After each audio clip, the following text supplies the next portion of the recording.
Fuck out of here, dog. Yeah, I'm like, nah. He's not playing. He's like opening up. Nah. I edited it. Wait, you missed it by 5 minutes? I missed it 5 minutes. Like, oh, I shit. Did, yeah. Oh, he was like, yeah. And I was like, yeah, Happy New Year. I was like, oh, I forgot how to play that song. I was like, we're bringing it back. I saved it. I was like, yeah, that's a good save. That's a good save. Squad!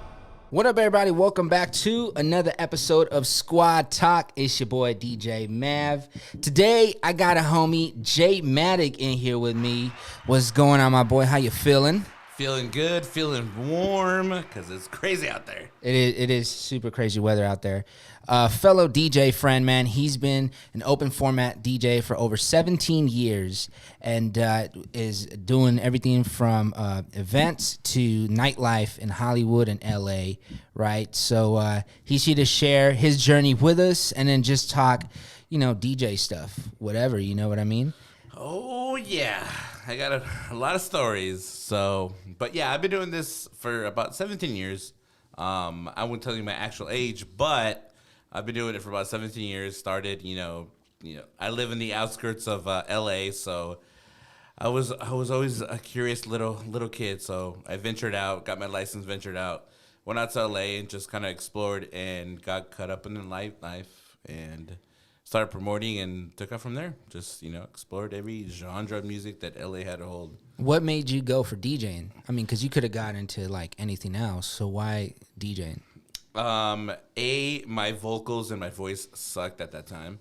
And B, it's just the way, back then, the way the DJ rode the crowd, it was a crazy thing. Like, he would be playing some, like, random song and just jump to, like, another song and just people would, like, be amazed from it. So it felt like I was like, oh, this guy controls the crowd. So I was like, you know what? That kind of like enticed him. Like, it's kind of like, hey, I tried to learn guitar, sucked.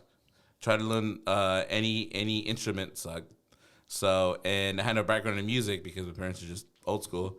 But yeah, just the environment and the way the guy would just, guy/girl would look up and just ride the crowd. So that kind of amazed me. Like, hey, how does he know like what to play?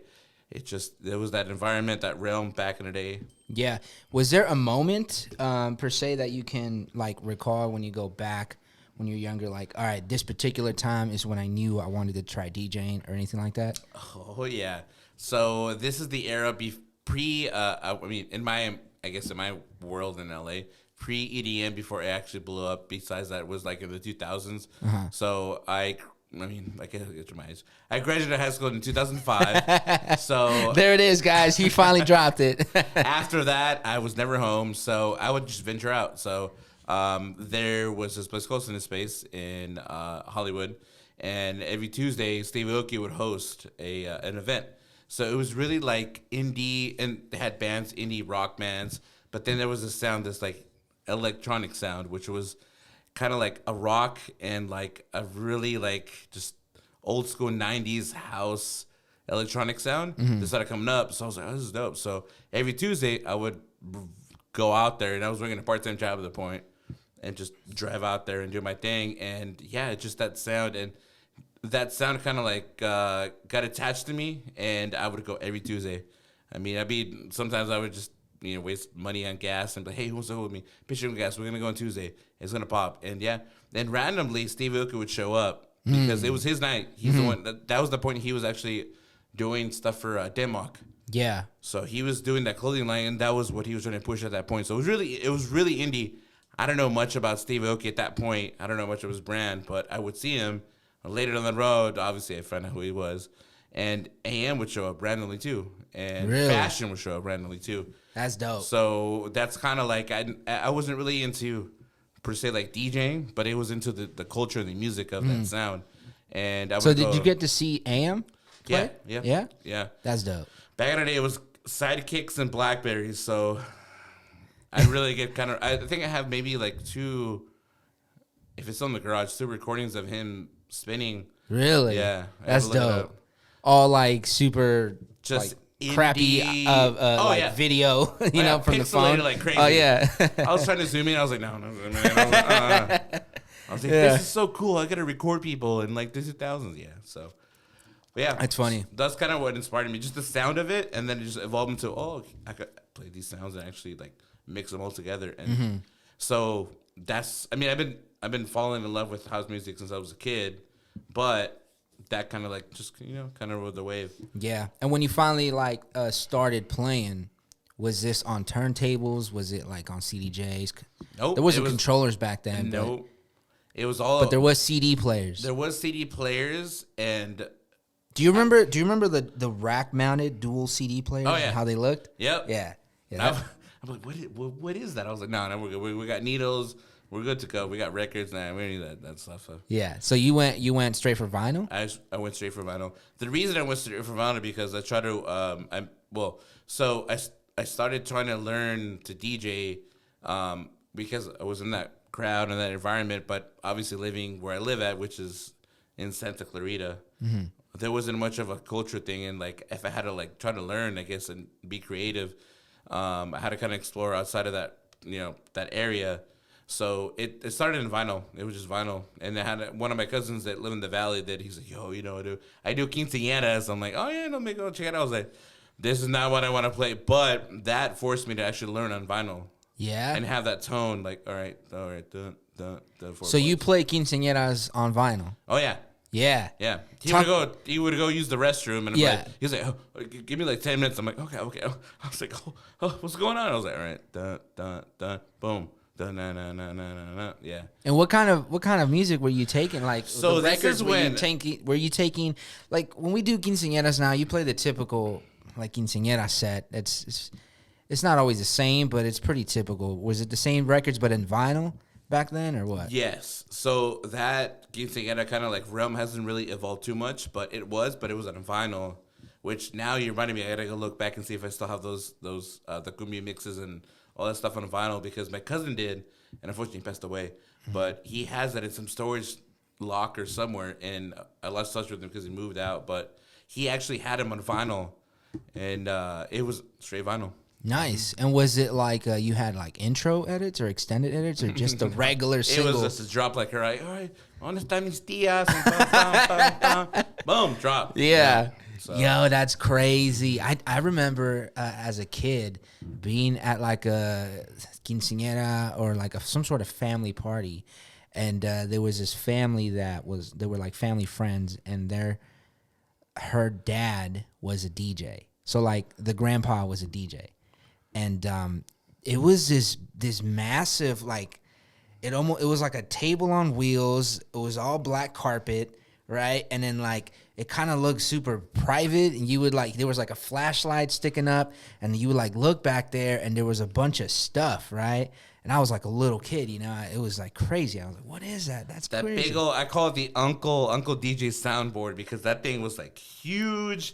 And I would look, I'm like, where are they playing these songs from? But it's just that old school kind of like, so it was that, it was not Pioneer, it was Newmark. I think it was Newmark. Newmark? Yeah. It had that like, so it was CDs, but it was like a little like, I mean, I call it turntables, but it's a little knob that kind of rewinds it. But that was that throwback. So, but that was just that era. Like, so it was in between where CDJ was coming out. They still played CDs, but then you got like the hardcore guys that are like scratch, which is I was so into. So it was the vinyl too, which you could get vinyl, but it was a lot cheaper just to get CDs at that era. Yeah. So. Yeah, that's crazy. Damn, I lost my train of thought. I was gonna say something.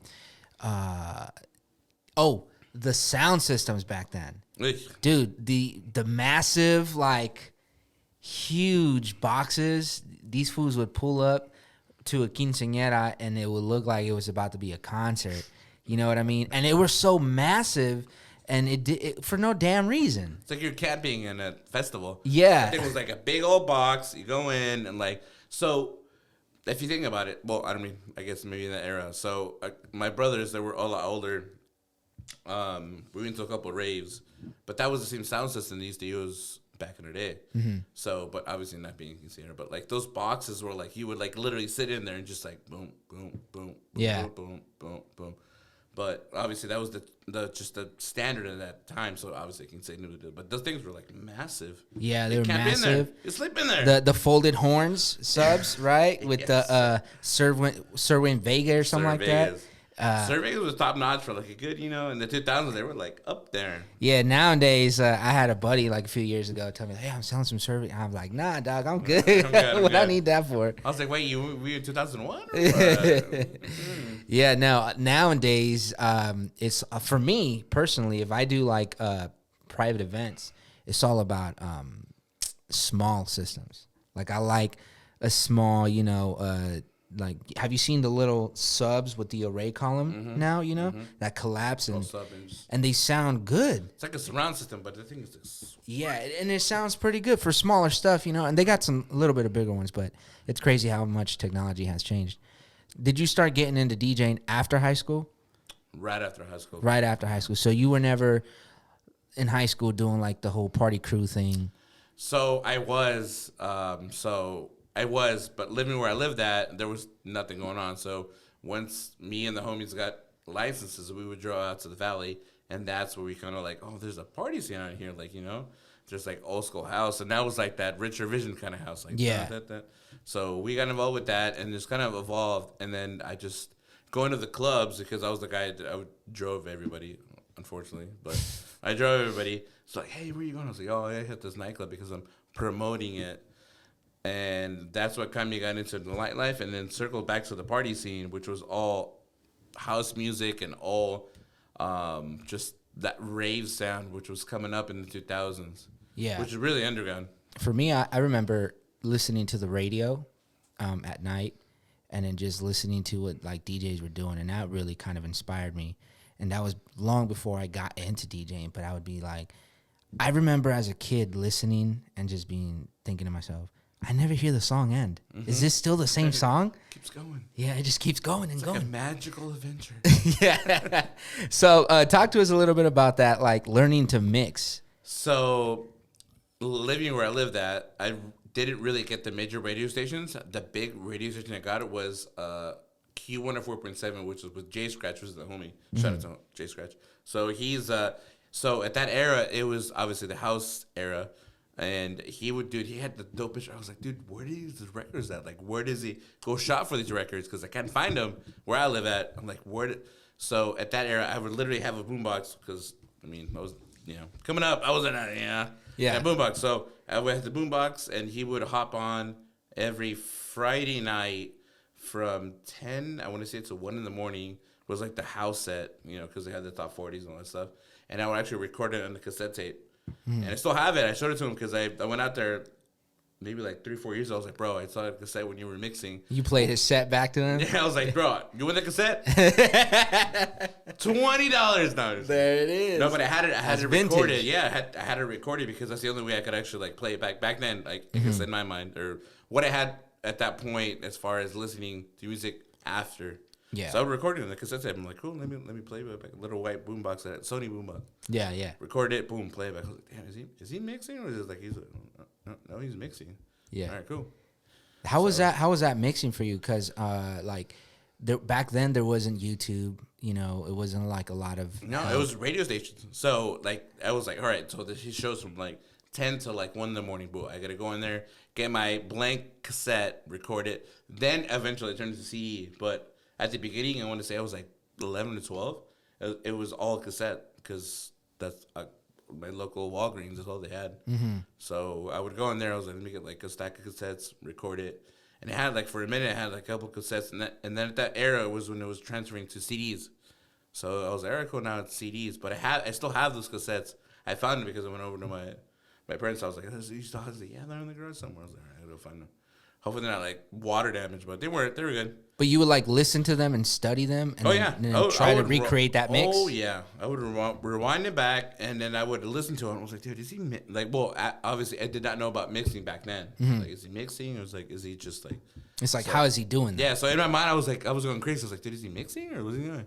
But yeah, obviously he was mixing. So it just that curiosity that I'm not seeing him. Obviously, like we do on YouTube now. Like, what is he doing? What are the buttons? Like, what is it? Is it a record? Is it? So at that point, that's just what can be interesting. Like, what is he doing?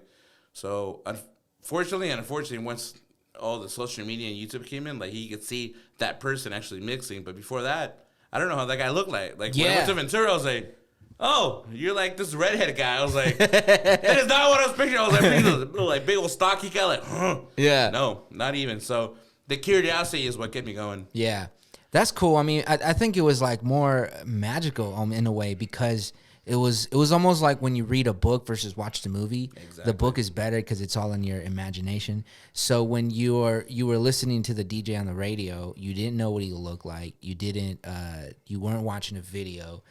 It was all in your head. And then also on top of that, you're just a kid at the moment. You're not an experienced DJ yourself. So you're just thinking to yourself, like, how is he doing that? And you're thinking a million things, you know? And I remember I used to listen to the DJs, and now I know that they're edits. But back then, I used to think this fool literally would, like, throw, like 20 seconds of this one and then this and that. And now I get it's like there were edits, because at the time when I came up DJing, edits were already a thing. But in my mind, I thought the same thing, but back then they had to have instant doubles. So it'd be a double of a record, and then they had maybe that one that was produced on that vinyl. So if they had to bring it back, it would be bring it back, throw it in the instrumental, and then throw out the actual edit. But it was an edit for the whole vinyl. Like an edit for, like, all right, cool, it's a clean and dirty version, and you throw it on, but you got to go back to the actual song. Yeah. And I didn't know that until, obviously, I saw it at the radio station. I was like, oh, no, that's not how you do it. Yeah, that's how you do it. Talk to us about how you got into the nightlife in Hollywood and L.A. Like, how did you book your first, club? And I'm assuming your first couple gigs were probably free, like unpaid, right? As a lot of people were, but I don't know, I might be wrong. So when I turned like 19 to 20, there was this place called Grand Avenue Nightclub. Nestor G and Nick G, never gonna forget him, but so he went down. They're like, hey, this guy from fucking, sorry. No, you good. This is not radio. This is a podcast. From the F-bomb. This guy from like the middle of nowhere is like coming down from L.A., which is like a 40-minute drive, and he started to promote in downtown LA. So this is the era when Daddy Yankee was flying into town to try to do events. So this is when Reggaeton was coming up. Yeah. So the Grand Avenue Nightclub, you could think about it as being like one of the clubs that was pushing that scene back in like 2008, 9, and 10-ish. Mm-hmm. So they were still flying him out there, and I mean, so I went there, I was like, yo, let me promote. He's like, yeah, man, Didn't pull anyone. Obviously, where I lived at, I couldn't pull anyone. So I was still driving there, and there was this, I forgot his name. There was this DJ that came from Puerto Rico, which is one of Daddy Yankee's DJs. But he would go in there before Daddy Yankee, and he would actually have a set of vinyls and do his thing. And it wasn't reggaeton, it was like hip hop. It was like a little bit like, I would call it like, back then it was like dance hall kind of like vibes, but on vinyl. And he would just go back and forth. Maybe for like 10, 15 minutes before Daddy Yankee got on, or the artist that was there that night. I was like, that guy's on records. And he got on, did his thing, and then that's when Daddy Yankee came on their own. Long story short, that place was, for me, the epicenter of that reggaeton movement, and it got me going. And just I was like, dude, this guy's doing these tricks on vinyls, and it's like, he's making it on beat, on point, like, but with wax. I'm like, I can learn that. And I just caught the bug from then on. Yeah. But were you like, because I always hear these stories about promoters, right? Did you have like a bad, experience coming up when you were first getting into that with the promoters? Yeah, because they were like, hey, how come you're not pulling people? I was like, do you know where I live at? I was like, I live in the boonies versus people coming from Downey, Echo Park, coming from La Puente, coming from the IE. They were pulling people. But I was trying to get in there just because I was like, dude, I wanted to learn how to DJ, and that was my ultimate goal.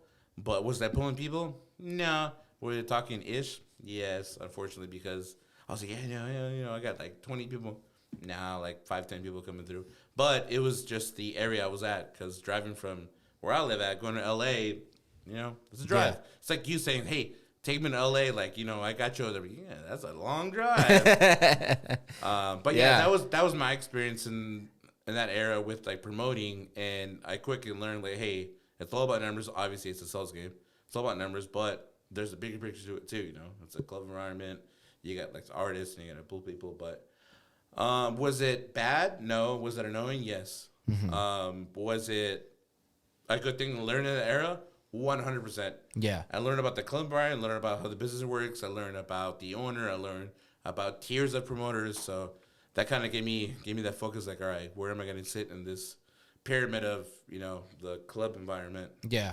That's cool, man. That's a good thing to learn. I had a bad experience when I was coming up with a promoter, and it wasn't even at a club. It was for a fight.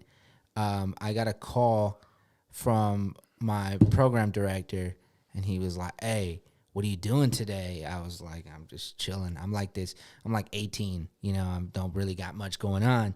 And then he's like, "Well, listen, there's like a MMA fight going on today at this venue, and the promoter needs a DJ, like super last minute."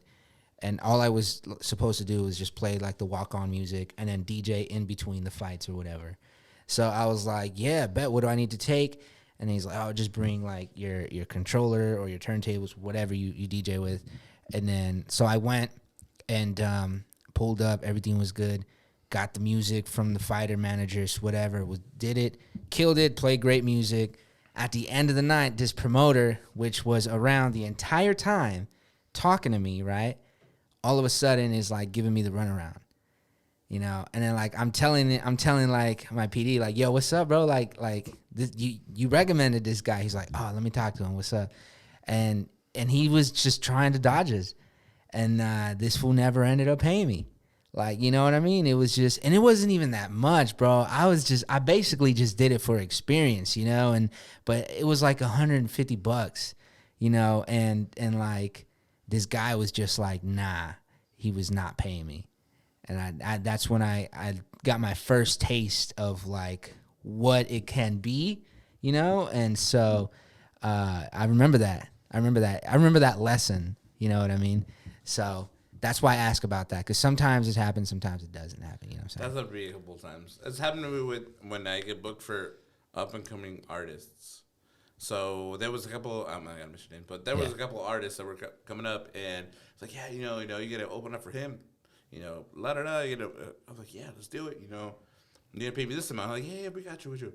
And then boom, everything's good to go. It's popping, and I'm like, hey, not even that night. 2 days after, I'm like, hey, how'd it go? Yeah, everybody got paid out. Yeah. Boom. Where's my money? He's like, well, we're still working on. I'm like, you're not working on that. No. Yeah. So I've been there, and unfortunately, it's been with situations where it's artists performing. Yeah. Not really like I would say like a club night, but it's an artist thing. So you're playing the tracks for the artists, right? And stuff like that. So Yeah. I've got messed up with that, but I mean, they eventually paid me. Yeah. No. That's good. I've gotten down into like the corporate world, like really deep, and so I don't really do too many clubs and nightlifes. And in the corporate environment, it's like we just send invoices.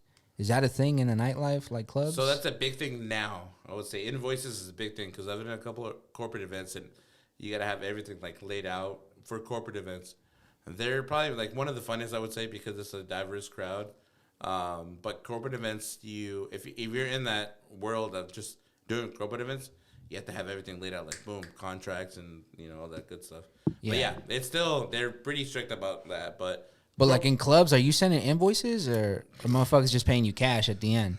Yeah, they're just paying cash. Okay, yeah, I figured. Right. I figured, man. I was like, you don't pay cash. I got the cousins out in the IE. They'll come after you. So that's funny. But no, that's the thing. I'm like, hey, and this is what I gotta get paid. Boom, do a thing. And I don't rush it, because clubs owners, if you're going through the promoter, which I don't like going through, but that's the case sometimes. It takes a couple days. You got to do the math, whatever the case may be. But I hold that person accountable. Like, hey, man, it's been like 2 weeks.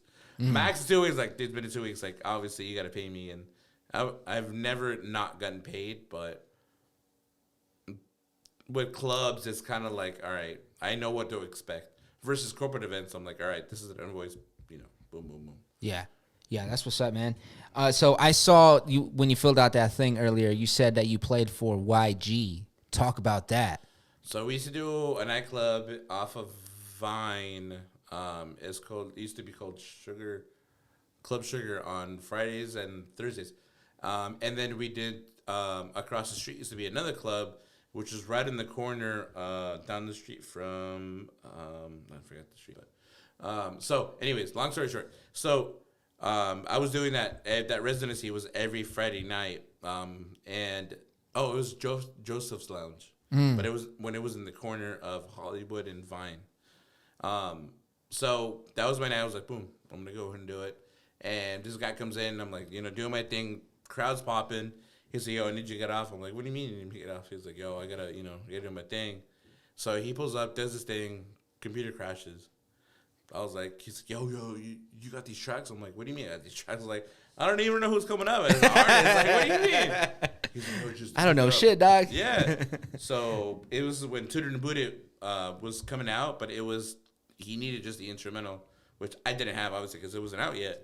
He's like, yo, just upload it. I'm like, cool, got it. I'm like, cool. I need you to play this song before my computer reels. I'm like, all right, let's do it. So I did that Tutor and Booted song before, I didn't even know who YG was. No. Okay, I didn't know who he was. Nah, yeah. I didn't. No cap. Like, I had no idea who he was.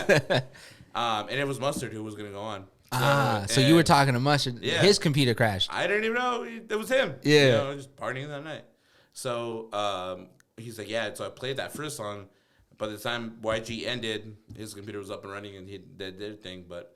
And then after that, long story short, a couple of months with that, I was like, damn, it's like this one. I was like, oh, it's that one guy. I played for that guy. I was like, Buster on the beat. I was like, bro, you gotta get sponsored by Apple. Yeah. No, but long story short, it was one of those things of like, hey, stuff happens to whoever it is. Technology happens. Unfortunately, we're in that era where stuff crashes, but you gotta stay humble and be like, hey, you know what? I got you. Like, let's make it work. Boom. You're in that situation, like, because you never know down the road. Be like, I don't know. Just no. Fortunately, I'm doing my thing right now. Like, don't talk to me. And that's why, as like the guest or the headliner or whatever coming in, you shouldn't be a dick to the house guy. Never. Because that guy can like pull you out of a situation if something happens. All of a sudden, it's just like boom. I was like, all right. Even if it's not like the DJ, but maybe the house sound guy or some shit, like they could really save your ass if they need to. Which they have in the past. Yeah. Also, like if you rub the wrong person wrong, the wrong person wrong, you never know who they are in the staff that they might have the power to make sure you just don't get booked at that venue again. Had one bad experience from doing that because I was young. Never did it again. Ever. You came in like a diva? I was like, I got booked, Nope. Never did it again.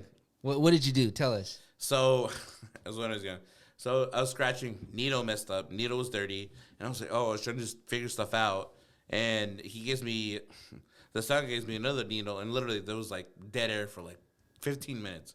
Damn. Turn on the needle. Club? Yeah. That's a long time. I was like, I'm going to go boom, boom. Still dead air. I was like, what's up with the needles? Like, I don't know. The needle was sitting there. But then the other guy's like, no, we have needles in the back as a backup. He brought it out and boom. But the sound, when it came in, we were partying and just being a diva. I was like, hey, da-da-da-da-da. And that was the guy that was running the soundboard and he didn't have the backup needle. He did, but he gave me a crappy needle. Yeah. So this is the needle days. Because you were a dick to him. I was a dick to him, yeah. But hilarious. Lesson learned, never did it again. Every time I walk into a venue, I would say hi to everybody. Security, like the bartender, the guy that's at the door, the guy that's cleaning, the guy that making the drinks. Yeah. That's my thing, and I would stick to that till, stop needing. But yeah. Venue, who works there, they got your back. At the end of the day, like, well, who's got your back? No one. Well, yeah, because they're there every week, and they hear everybody play, and, I'm sure that they have their opinions, In my mind, I wouldn't impress them because if I impress them, they'll remind me and tell the owner. Yeah. I'm not. Well, I am, but I'm not out to impress the crowd per se. Yes, obviously, but if I impress the people working there, that word travels. Yeah, that's a big fact right there. That's a good one, man.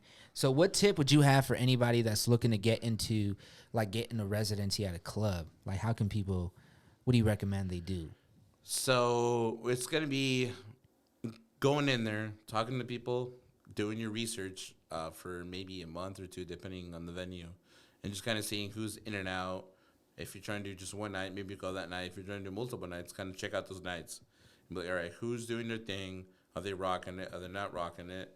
Are they doing this? Are they doing that? And doing your research before you actually go in and maybe talk to the promoter, talk to the owner. Get in touch with the promoter that actually does maybe a night. Maybe he does just one night. So if you're trying to stick to one genre for that night, do your research before you go in there and actually promote yourself. Like, hey, I got this, I got this done, I got this done. Go in there and mingle, but you have to mingle. It's not one of those things where like, all right, I want to do this club, but I'm gonna go in there and just go one night because I'm a DJ. Mm-hmm. You have to actually, you have to invest your time to that venue. Like you go in there, maybe go in there for a month or two. Eventually, they're gonna recognize you, and you have to put that time in. You have to put that time in. You have to put that like, all right, go in there, buy drinks for people. You have to get in that social circle. So I'm assuming while you're doing this or someone's doing this, they're going alone because they're not going to party. They're going to network, right? Yep. And if they go with like a group of people, they might forget about the whole networking and just get drunk and fucking party. So that always depends on the individual. So okay. Yes, so that's part. That's part of it. Like if you bring a crowd, boom, they're gonna recognize you for that. But they're going there to get trashed every weekend because that's what they're gonna remember you by. If they remember you like, hey, I'm gonna go in there, yes, drink, mingle, a little buzz, bring in the people, but you're there like not, getting really messed up. They'll remember you for that, and then you could squeeze in and be like, hey, what are you doing? Like, what are you playing? And just go from then on. But if you go every Friday night and get trashed, you're going to be known as the guy that gets trashed. Fuck out of here, dog. Yeah, I'm like, nah. He's not playing. He's not opening up. Nah. He goes in here. And he always wants the aux 10:30, he's gone. Yeah, that's funny. It's just riding the wave. I called it riding the wave. Riding the wave. Yeah. That's cool. I like that, man. I like that. That's some good advice for anybody out there looking to get a residency and get into like the nightlife, man. Let's go ahead and talk about like some of the update stuff in the DJ world. So now we have things like Beat Source, right? And the newest thing is Stems and Serato. Let's talk about Beat Source first. So like one of the things that I think about is a few years ago, people used to carry external hard drives with them and still do to this day. And I had many guys say things like, I just never want to get caught lacking. Like, I want to make sure I always have that song, right?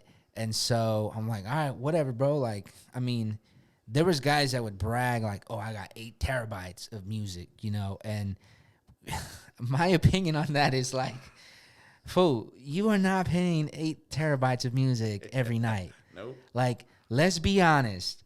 Whatever type of DJ you are, if you're a corporate DJ, if you're a club DJ, a lounge DJ, a radio DJ, a touring festival DJ, you're playing similar stuff, right? Unless you have like a special occasion where you got like a boiler room set where you're playing like really like crazy shit, that's like something that you put together ahead of time. But even then, you're not playing 8 terabytes of music. You know what I'm saying? So I always thought that was hilarious when people would say that. Also, when they would say things like, I want to make sure I have every song. I was like that when I was younger. But after a while, I was like, I have no problem saying I don't got that. That was just my opinion. But now, with things like Beat Source, well, first there was Tidal, right? Yeah. But now, like, there's Beat Source. Yep. You don't necessarily need to bring your external hard drive and 8 terabytes of music, because as long as you have Wi-Fi, you'll have that track, unless it's a specific edit. But, that's just my take on it. It sounds, it might come off real like new school, not really giving a fuck about the older generation. But that's just how I felt about it. You know what I mean? What's your take on it? So my take on it is depending what you're trying to focus on as a DJ and as an artist too. So if you're like, all right, this is what I'm going to stick to. I'm going to stick to just house music or whatever the genre may be. Then yes, you have playlists. You have a main computer that maybe you would download that music for that night and do your thing. In my situation, I've always been an open format DJ. So yes, in that situation, I want to have the biggest drive on my computer because I don't want to get caught slipping. Like, yeah. I just don't. But now you can have a terabyte SSD in your computer. Yes. So it goes back to like, hey, what are you really trying to focus on? Are you trying to do just house music? You're trying to do just rap? I mean, and I feel like we're in the era where like, okay, you go into a venue like, hey, do you have this song? No, because a DJ that does this, and it's more acceptable. Versus back in the day, you go in there like, hey, do you have Eve, or do you have like Ashanti? And he's like, no. I'm like, what the heck, man? Like, bro, that's popping in the club right now. Let me Yeah. So it depends. I guess it's a new generation thing in my mind, where yes, it's all about sets now, which is cool and not cool. So when I go to a venue, obviously I do my research. Like, hey, what's it? But I've never had set playlists. It's always off the top of the head. Like, all right, they're feeling this. Let me go back to hip hop. All right, feeling this. Let me go back to house music. All right, they're feeling this. Let me go back. Okay, cool. So, but that's me. But because I'm open format, I've always been open format. Yes, I try to venture out to other genres, but I'm just my root is open format. So that's what I stick to. But if you're like, hey, let me do just house music. All right, cool. Focus on that and promote that. Like, you go to a venue and like, hey, maybe you got for hip hop, and hey, it's not what I play, and it's more acceptable nowadays than it was back in the day. Yeah, because I play open format as well, and I one day I could be playing, a corporate event where the crowds are like from 40 to 60, and then the next day I could be playing another thing with a younger crowd, and even then I find that just having like a terabyte in my computer, I have more than enough music to get me through everything, really. And whatever it is that I don't have, I pull up like on BeatSource, And one time, the first time I ever used BeatSource, I was actually at a gig playing at like the Ram Stadium, and it was some sort of Christmas event with a bunch of celebrities and stuff, and they were doing a fundraiser, and they wanted the first 2 hours to be nothing but Christmas music, only Christmas music, first 2 hours. So in my hard drive, like, I had Christmas edits, but it wasn't 2 hours worth of it. You know what I mean? I was like, damn. So that's when I went into BeatSource, and that's when I discovered like the beauty of BeatSource. Because went in there was a ton of ton of Christmas music, and all I had to do was like add it to my library and then log out and log back in, all while Serato is already still playing. And then it really saved my ass. So I'm a pretty big fan of BeatSource. Do you use it yourself? So I have used it in the past, and I know a couple of DJs that do plays for him, which is Shadow Man and Dope. Shake. So Shadow Man, shout out to Shadow Man, even though he forgot about me, but it's okay. So we grew up in the same town. If it wasn't for him letting me borrow those turntables, I probably wouldn't have touched turntables until later down the road. Mm-hmm. So I used to go to his house and do it and learn actually on vinyl. But he actually moved to SD, and I think he actually works for DJ City. So, but yeah, that's a good tool now for those situations. Like, hey, if you're doing those events, and you're not gonna have every music, it's hard to have every type of music. Mm-hmm. And it's a good tool. It is. It's not harmful. It's good. Obviously, it's not a club environment, so you're gonna be in a club. But for those events, 100% really good. Yeah, that's what's up, man. Have you fucked around with the stems in Serato? Not yet, because I'm getting a new computer. But that's the first thing I'm gonna do. Oh, you haven't updated it. Yeah, so, yeah. No, it just can't handle it. But okay. That's the first thing I'm gonna do. Yeah. Which like I said, I mess with knobs, so I would do. It's the same thing as doing the acapella, all that stuff, but. It's cool that it's a lot easier to do it prior to going to your gig. You get those edits done if you really want to like make the sound just perfect. It's a good tool. I like it. It's crazy how far technology has came. Just the other day, I was in the car with my family, and I had recently updated my iOS. That's what you call it, right? On your phone. Mm-hmm. Bro, you can literally do karaoke now. Yeah. I had no idea. How long has it been out for? Yeah, you do karaoke off the phone. It's been for a minute. Yeah, dude, I'm so late to the fucking party. Mm-hmm. That's crazy. And, that's pretty similar to the technology that they're using in stems. We've been doing that shit in the studio for years now, but it's crazy to see that now on the fly here, on your phone, or like in Serato, you could do that. It's just crazy. And that's the thing. It's on the fly now. Yeah. Could it be done before? Yes. Did it take a lot more work? Yes. Yeah. But the thing is it more consumer based and more on the fly? Yes. Yeah. So, I don't know where it's gonna take like that scene, but you just never know. It's gonna evolve, and if you're a type of artist or DJ that just knows how to evolve, you'll find a way to make money off of that. Yeah, no, I've been seeing a bunch of dudes do really dope routines Yeah. like on TikTok and Yep. stuff, which leads me to the next thing, making mixes. Like that was a really big thing back in the day. People would do like mixtapes and hand them out and stuff. Now, do you find yourself really taking the time to make mixes or not really? I need to make the time to make more mixes. Yes, there's still an area to make mixes, but I haven't had time for it. But yes, yeah, mixes are the thing because I feel like in the social media era, excuse me, that's where you get those TikTok trends. You get those like, oh, he's mixing this with that, but it might be not doing it on TikTok. Maybe he's actually doing it live, and then it goes to the social media. Yeah. So I feel like that's a big opportunity for a lot of DJs, including me, and people just trying to promote stuff that maybe they've done it before, like live, but now they can actually put it up in social media and just get it going. Yeah, dope word, man. All right, bro, share something with us, man. Crazy gig story, of all your years of DJing, something that just you're always gonna remember, either because it went really well and it was like really epic, or just because shit just kept going bad. Malibu wedding parties. What? Let us know. So we got booked it was the last minute gig. So we got booked for a Malibu wedding party, and I wasn't bringing no gear, just my laptop. So this is the wedding reception. They had their own thing, and this is the after party. So they booked a whole like big old big old mansion off of Malibu somewhere. So there's the wedding. You didn't DJ the wedding. No. You DJ'd the wedding No, after party. I actually DJ'd a gig and a club gig, and then I went to that event at 1 a.m. So it started at 1. So it was the after party at the wedding. Wow, that's crazy. So I never heard of that. I get there. I'm like, there's no one here. I'm like, hey, it's like the guy at boom. Say, hey, oh, they're coming up. 5 minutes later, you got the taco lady. You got like a kebab guy. Like literally every pulled up. Like it was like a whole thing. They set up, did their stuff, went into the house, set everything up for the food. I get there, and one of the other homies get there. I'm like, you got booked too? He's like, yeah, cool. Boom, let's do it.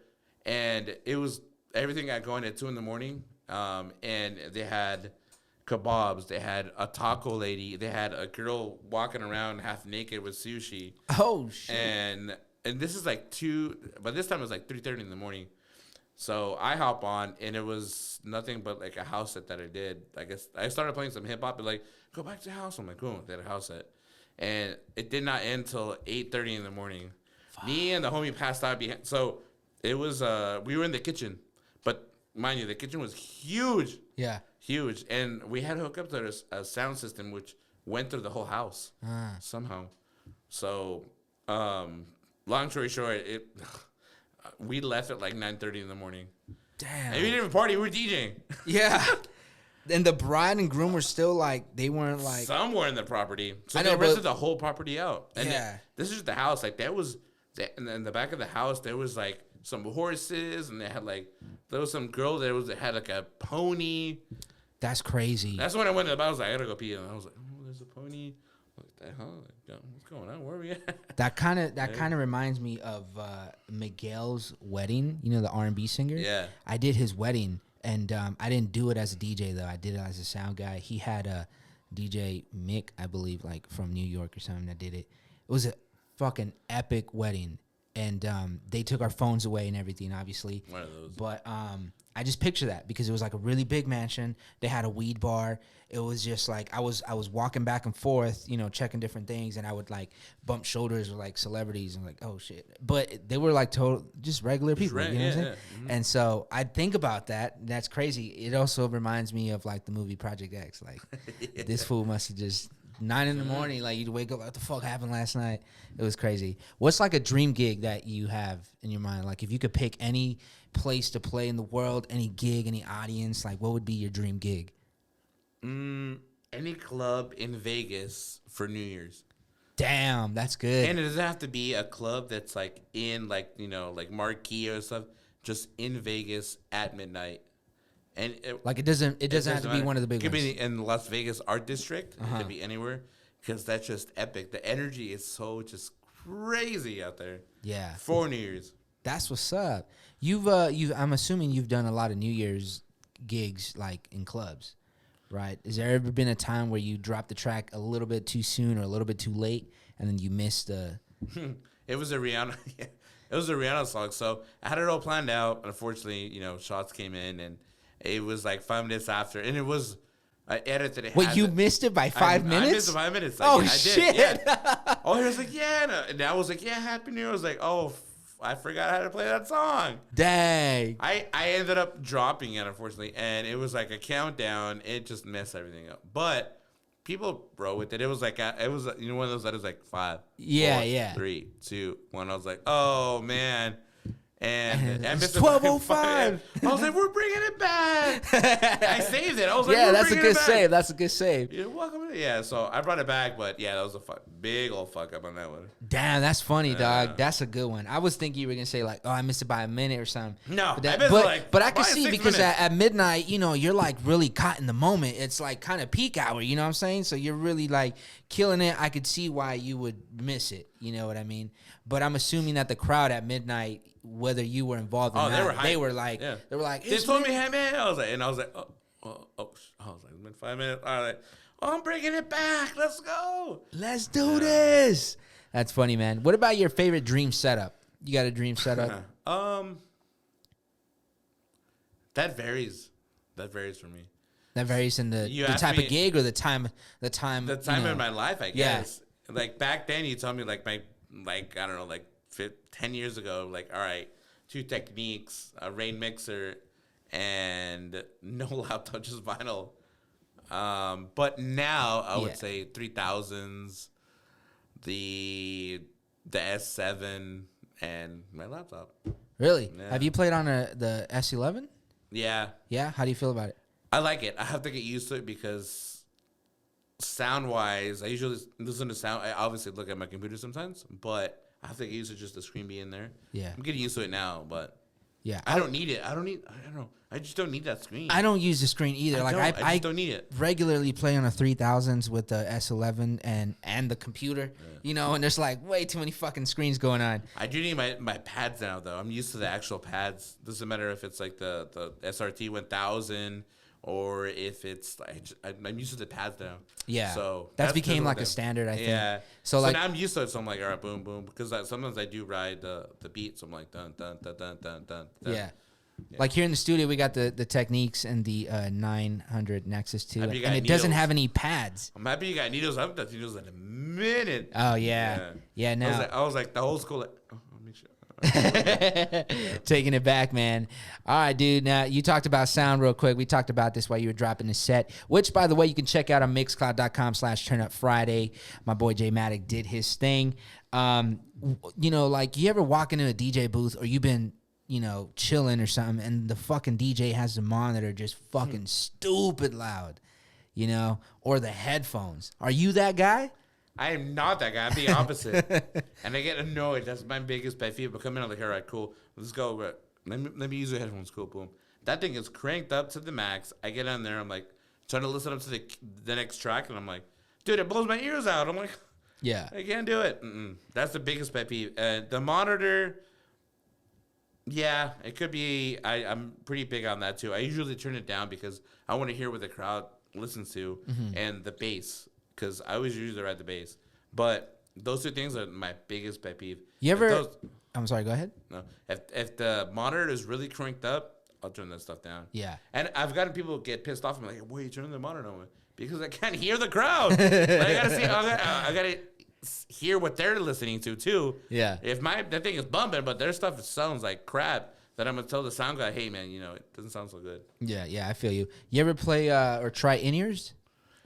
No, not yet. Dude, I recommend them. I hate in-ears. Why? So you have tried them if you... I mean, I did for my other job there I did, but they're annoying. Yeah. Well... I don't like in-ears. It just feels weird. It feels weird to me. And I've bought headphones that are in ear. I don't like them. It doesn't vibe with me, man. I'm like, if I'm gonna be using it for what it needs to be over the years, if I'm using it for personal stuff like watching movies and stuff like that, in ear. But I'm really picky about in ears. Yeah, I recently switched over to in ears. It's a big thing right now. The last few months, and the reason I had to do it was I started getting like, ear fatigue or whatever you call it, ear fatigue. Cause like some months I'll be working like maybe fucking every night, and then I'll be either mixing, for a concert or DJing or mixing monitors or whatever, and like on my day off, my ears are just tired. It's just super long. So I tried them out, and it took some getting used to. Super weird, because when you first put them in, you feel like you're in your own world. Like you are just like alone. You know what I mean? That's why, like, I want to know what people are listening to. So, but after a while, I realized that I really enjoy that I could be at any venue and I can have like the music that I'm monitoring at a very low level, and I got so used to monitoring at a low level that when I take him off, I get surprised like how fucking loud it is. I'm just like, God damn, right? And it feels good to like, wake up the next day feeling good. Like my ears are not fucking ringing, you know? Brush your teeth, you're like, Yeah, I'm in there. Yeah, so like that's why I recommend them, just for that reason, There's some guys out that have gotten them because they see like James Hype or like other guys, and it's a trend, but I've seen him way before that. Yeah, but it's a legitimate reason, and I'm also a monitor engineer, and so like for that reason, I mix on monitors for artists and monitors. But yeah, I recommend them for that specific reason in general. But anyways, man, all right, bro, we'll wrap it up, man. So just want to let the people know where they can find you, check out. Do you have a Mixcloud or anything like that? Yeah. Your up and coming gigs, your merch, anything, man? Yep. If you go to my Instagram, has my link to all the merch, and I actually have stuff coming out that one of the homegirls made for me. But I got a couple of shirts coming out, a couple of stickers. If you go to Instagram, it's _. If you Google it or you go on Instagram, you'll find me. All my links, all my mixes are on there. SoundCloud. A couple of things that I'm working on is on that link, and merch that I'm going to be wearing in a couple of months. So yeah. There it is, man. Check him out. J Matic, Squad Talk. Peace. Yes, sir. Squad.